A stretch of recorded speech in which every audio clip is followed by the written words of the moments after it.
Hello, everyone. Welcome to another episode of Spiritual Talks with Gerald. I am your host, Gerald, and we are here to have another... This is not just another episode. Let's just get right into it. You've got to go too far. I don't think enough of us are finding out how far we can really go.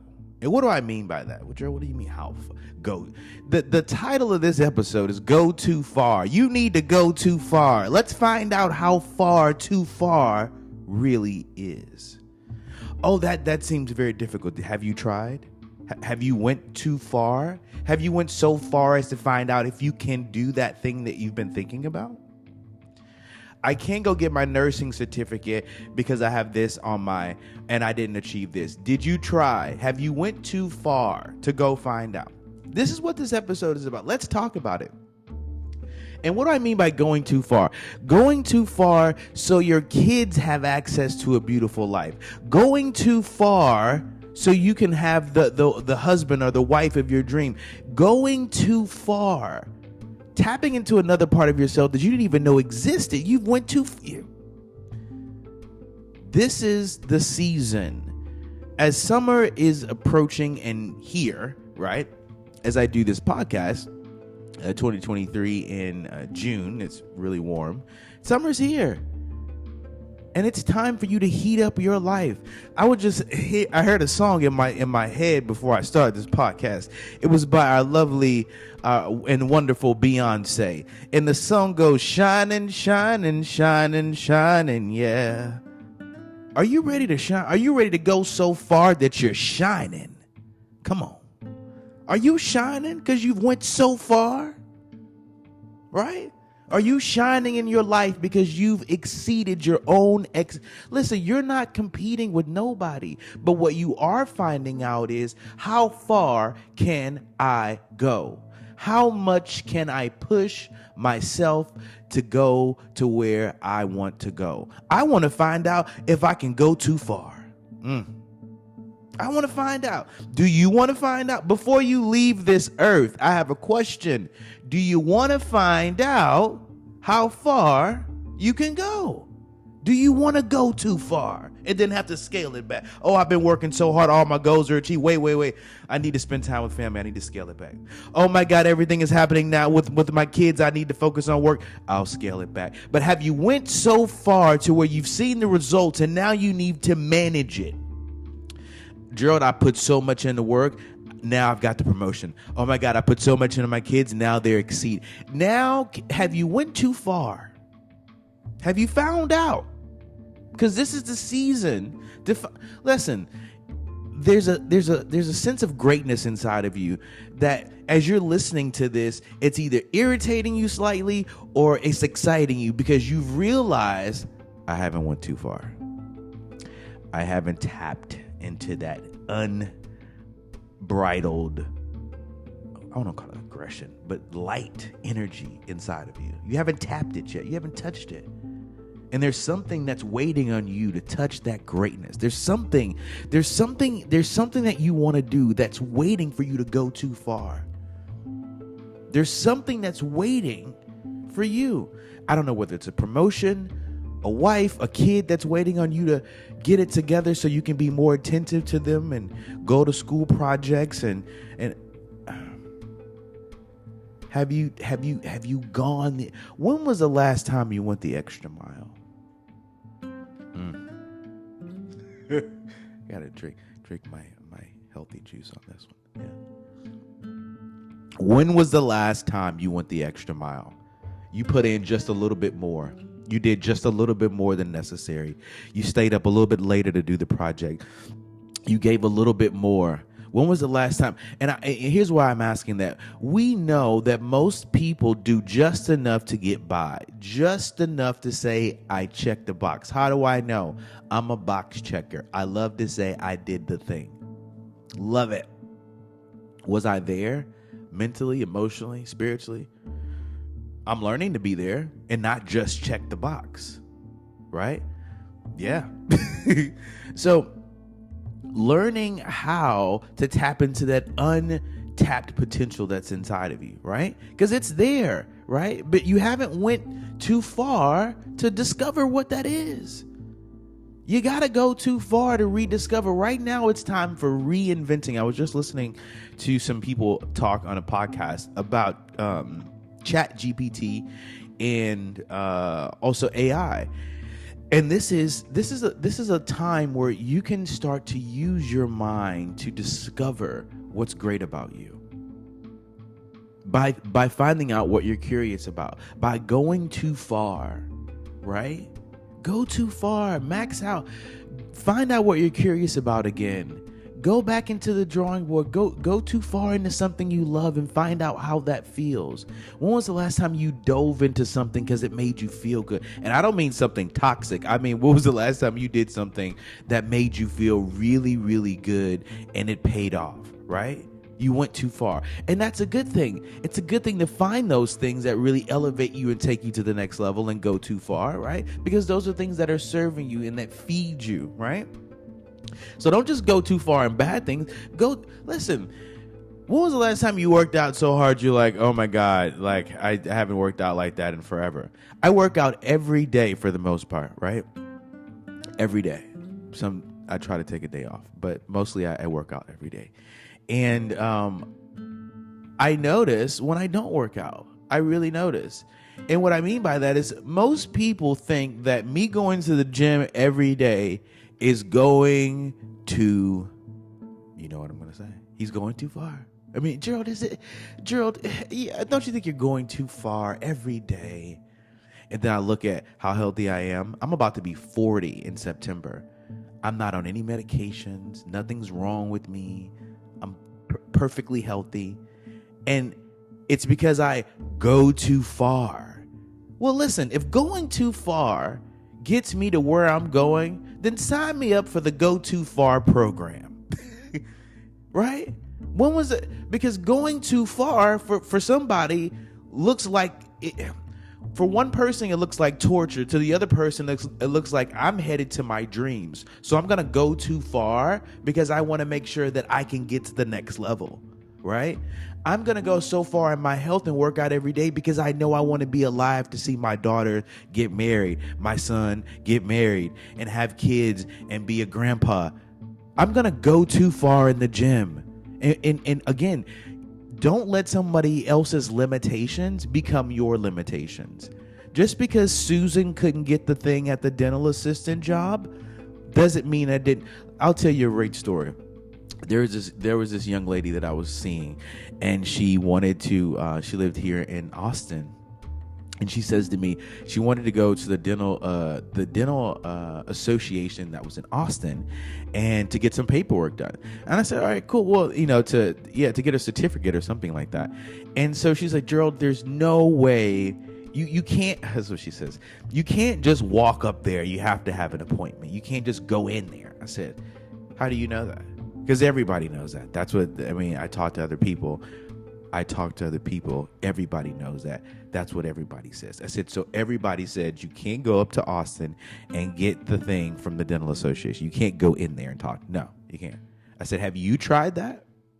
No, I haven't. I said, okay, let's just say what they're saying is true. Would you like to go up there and have your own experience and find out if that's true for you? Because that's how life is. Someone else will have a bad experience and they'll push that experience forward and then tell everyone else on the road to that journey, oh, you can't do that. So she went up to Austin, the dental place, and walked in, and she'd emailed a lady before. And she talked to the lady and whatnot, but she didn't think you could go. She goes in there and she talks to the lady, but she comes back. She goes in, comes back, and she's ecstatic. She's like, I said, what happened? I talked to the lady. I said, I thought you can't talk to people and go in there. She's like, yeah, I thought that too. I said, so wait. The infamous story about you not being able to go into Austin and talk to the dental people like face to face is like a complete fallacy. Like, that's not true. She was like, yeah, I don't know why people keep saying that. And it literally, my friend literally would have walked out of changing her life and becoming a dental surgeon assistant because of what somebody else said, because what the rest of the world told her was not possible. I don't know what people are telling you that's not possible that you haven't even tried yet. Have you went too far and found out? Or are you letting everybody else tell you it's not possible? Have you found out if it's possible? That's the question. Go find out if it's possible. Go too far. Go to the place they say no one can go to. Go talk to the person that says no one can talk to. Go try the thing that says, oh, it's impossible to do that. It's impossible for you to do that. The person who told you that. Don't let people's limitations become your reality. That's not your reality. You haven't tried that. Every experiences, your life is based on experience. So if failure in something that you haven't tried yet is not your experience, then you can't say that it won't work. You're not a failure in something that you haven't even tried yet. Go too far and find out. Yeah? Yeah, it's time to go too far. Absolutely. Go too far and find out. I think that's what the rest of our life is waiting on. How much can you do in one day? How many people can you talk to in one day? You're trying to build a business. You're trying to do something. I used to stick pennies in my pocket when I was in financial services. I worked for a company called Aegon. I used to stick 12 or 10 pennies in one pocket. And I wouldn't have lunch. This is how my mindset was. I wouldn't have lunch until all of the pennies that were in the pocket of the people I needed to talk to were in the other side of my pocket. So what did I do? I played a trick on myself. I said, if you don't talk to 10 people, you're not eating today. Ooh, Gerald, you're going too far. Am I? I have the money in my account to go eat lunch every single day as a financial advisor. I had money in my bank account to go eat lunch. What did I do today to at least create energy to go say, you know what? You should go eat lunch today. Go too far. You're trying to reach stuff in your life and you keep playing it safe and not finding out and creating little things like I just said. Obviously, some people think not letting yourself eat is going too far. I don't think so. You know what it does? It trains my mind that says what you say you're going to do, you're going to do it. And if you don't do it, there's something on the other side that's not going to happen for you. Guess what? We all know that if I didn't go talk to people as a financial advisor, no one was going to stop me from eating lunch. No one's going to stop you from pretending like your dreams are not coming true. No one's going to stop you. But the thing is, are you going too far and setting up things in your life that set you up for success later? Go too far and find out. And I think that's what the kids are saying now. Go find out. Something like that, right? I don't know. Go and find out, or come and find out. Something. Anyway, but yeah, go too far in your life and find out where your max is. Find out, okay, this is how much time I could really invest in something and really see the reward, right? Try something new and go all the way. Be extreme on something you love. And it may become, you may be on Shark Tank, for God's sakes, but go too far. People are in your mind telling you, listen, if you ever needed a word from above, a divine intervention, God, please send me a signal, give me a flare. This is your signal to go too far. Go and exceed your wildest dreams. Go and exceed. Go find out what you can do. Go, and don't let other people limit you by their experiences. That's their life and their experience. It does not have to become your life because it's not your experience. So don't live your life through other people's experiences. Go and fail and find out on your own. if it can't be done, guess what? You're gonna go find out. If it's impossible, guess what? You're gonna go find out. But you're gonna go find out by your own experience. You're not gonna live vicariously through what someone else has said, what they didn't do, and how it didn't work for them. Go too far. All right. This has been another episode of Spiritual Talks with Gerald. Go and follow, subscribe to the podcast, Apple Podcasts, Spotify. We're on YouTube. We're everywhere. Go and subscribe, man. Yeah, show some love. We're here in, I think we're about 11 different countries, I think, or something right now, right? Continue to like, subscribe, share, and go too far in your life. Go too far. Max out. Let somebody say, oh my God, this is extreme. And watch how successful you are in your life when you go too far. All right, I'll see you guys in the next episode. This has been another talk of Spiritual Talks with Gerald. I'll see you guys soon. All right.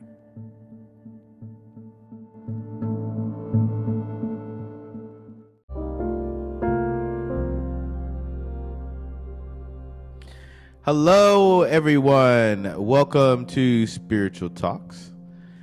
Welcome to Spiritual Talks with Gerald. I am your host, Gerald, and we are here. And we're going to get into it. Today, we're going to talk about how you don't find your purpose. Your purpose finds you. Your purpose finds you. You don't find your purpose. 12 years ago, tennis found me. 12 years ago. Financial crash. It was 2009, I believe. My financial service career was taking off, right? And I was doing really well. I just had a brand new baby, my brand new daughter. I'm so excited about life. And the market crashes in 2008, 2009. Yeah, somewhere in there. I'm devastated. I'm like, what am I going to do? I have a brand new baby to feed. My career's taking off. What am I going to do next?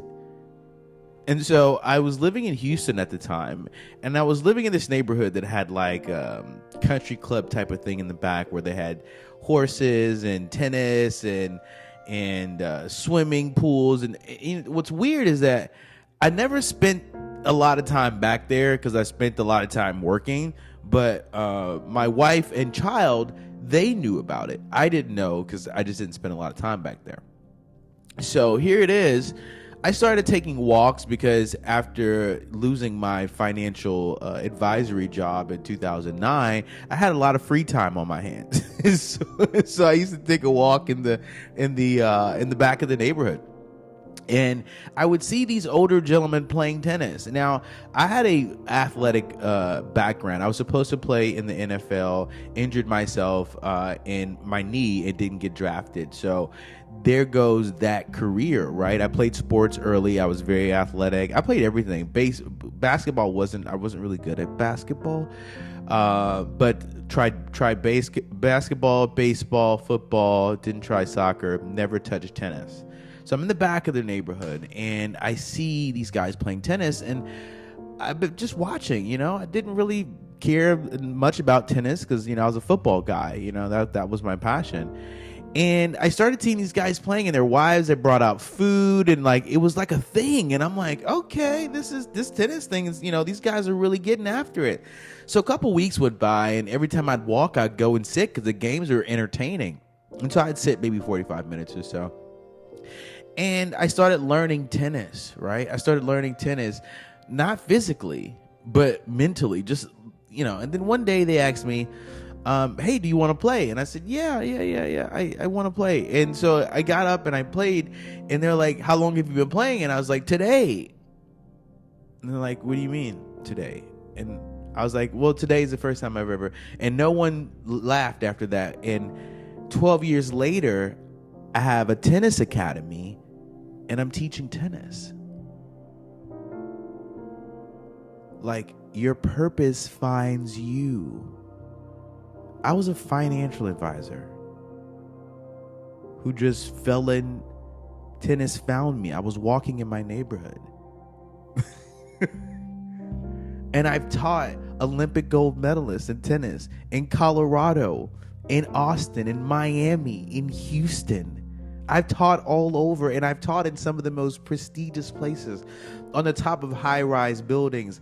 The only thing I haven't taught tennis is on a yacht. I haven't taught tennis on a yacht yet. That's a big one. But I've taught tennis in some of the, in the craziest spaces. What do I mean by all of this? Your purpose finds you. Figure out, right? Become curious, right? Become curious. Become a kid again. Be curious about what you like. And that's the thing about your purpose, right? You got to figure out what you're naturally good at. Ask your friends, right? Your purpose start doing, this is one thing you got to do. Start paying attention to how you feel when you go and do things, right? That's how your purpose finds you. By you going and doing things automatically that make you feel good, your purpose finds you. You're like, I didn't even know I like to do that thing. Because you opened up yourself to opportunity. When was the last time you took a new way to work? When was the last time you thought about taking a new way to work? Right? How is your purpose going to find you if you keep doing the same stuff? I had to get 2009, the financial crash had to happen, and I had to lose my job in order for me to find my purpose. I'm going to say that again. I had to lose my job to find my purpose. I'm sorry. I'll say it a different way because that's not how it happened. I had to lose my job for my purpose to find me. I had to lose my job so my purpose could find me. It couldn't find me as the financial advisor.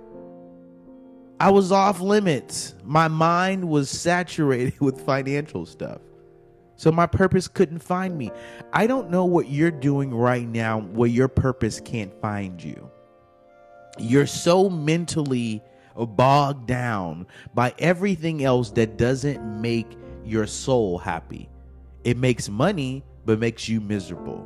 It pays the bills, but it makes you take Lexapro on depressant, and you eat really bad because you hate what you do, but you don't know how to get out of it because you don't know what your purpose is because you haven't spent time exploring it. You haven't spent time exploring what really makes you happy again. What makes you light up like a kid. Well, the thing is, you have to remember, and I know this is really hard because I'm going to talk about this in the next episode, The Wounded Child. We have to remember who we were before we gave up on our goals and our dreams. Remember when they used to ask everyone in class when we were children, hey, little Gerald, what do you want to be when you grow up? And I would raise my hand and I would say, I want to be, I don't remember. And Sarah would say, I want to be a doctor. And Jimmy would say, I want to be a firefighter. And I want you to ask yourself this question, because I already know the answer for myself. I can ask myself this question. Gerald, do you remember what you wanted to be before the world and everyone else around you talked you out of it?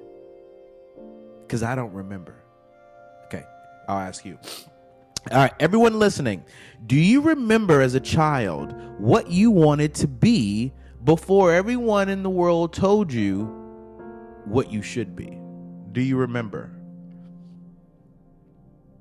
Because a lot of times it's hard for your purpose to find you because you're so far away from it. You're so far away from what you were as a little girl before the trauma, before the abuse, before the neglect. So we've got to reverse engineer, reparent ourselves and say, what did that little girl want? What did that little boy want who did he want to be? There's a little girl and a little boy inside of you that wants to be something and you forgot. and you decided to do something else. And I don't know, wherever you are, you're listening to this, if there's a level of frustration in your life, understand that it comes from that little boy, that little girl in you that his voice can't even be heard anymore because of societal norms, because of what other people might think of you, what others might say, how your family might feel. That little girl, that little boy is so suppressed. But you can do things that can reignite that wounded child. You can as Jack Canfield said, what I did years ago, I read a book, Chicken Soup for the Soul, back in the day. It was a series. And it was by Jack Canfield. And basically Jack talked about reparenting yourself. I wasn't touched a lot as a child. My grandparents raised me as a child, and they weren't really big on physical touch and telling me they loved me and things of that nature. So I didn't grow up feeling very loved. I grew up feeling very taken care of. I knew I had food on the table, a roof over my head. I never wanted for anything, because that was always asked whenever I wanted love and attention. They would ask me, do you need anything? Like, like love. No, like I'm asking for love. Like, why don't you ever tell me you love me? We love you. I said, but why don't you say it? They just, right? So we have to reparent ourselves into remembering what we are drawn to do. Because sometimes as we're growing up, that's been taken away. That privilege to dream and to be again has been taken away by trauma in the childhood, by maybe the alcoholic parent, the drug addict parent, maybe foster care. There's so many different modalities on what snatched away your ability to say, I remember who I was. I remember who I wanted to be. I remember what... Yes. Oh, this is the thing. And I want us to think about getting back to that thing, healing the wounded child to get back to what we really are supposed to be. Yeah? And that's how your purpose finds you. Your purpose finds you in the healing of that inner child. Your purpose finds you in the rebirth of you. Listen, the trauma, you have a choice. You can be bound by the memories of the past and do like a lot of people do. A lot of people have a backpack on, right? And in this backpack, they have, let's just say I'm 39 years old. Here's what most people do. I wish I had my backpack right now because I'm videoing this. So most people have a backpack, right? They have their 39-year-old backpack. And inside of this 39-year-old backpack is everything that around age 5 to 7 that's ever been done to me is in this backpack.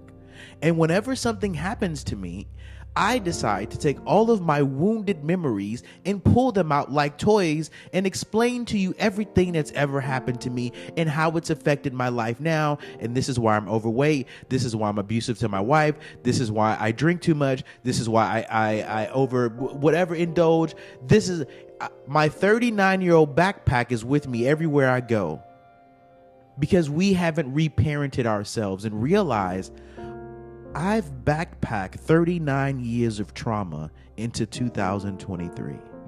No wonder my purpose can't find me. No wonder I don't know what I'm passionate about. No wonder I don't have any energy.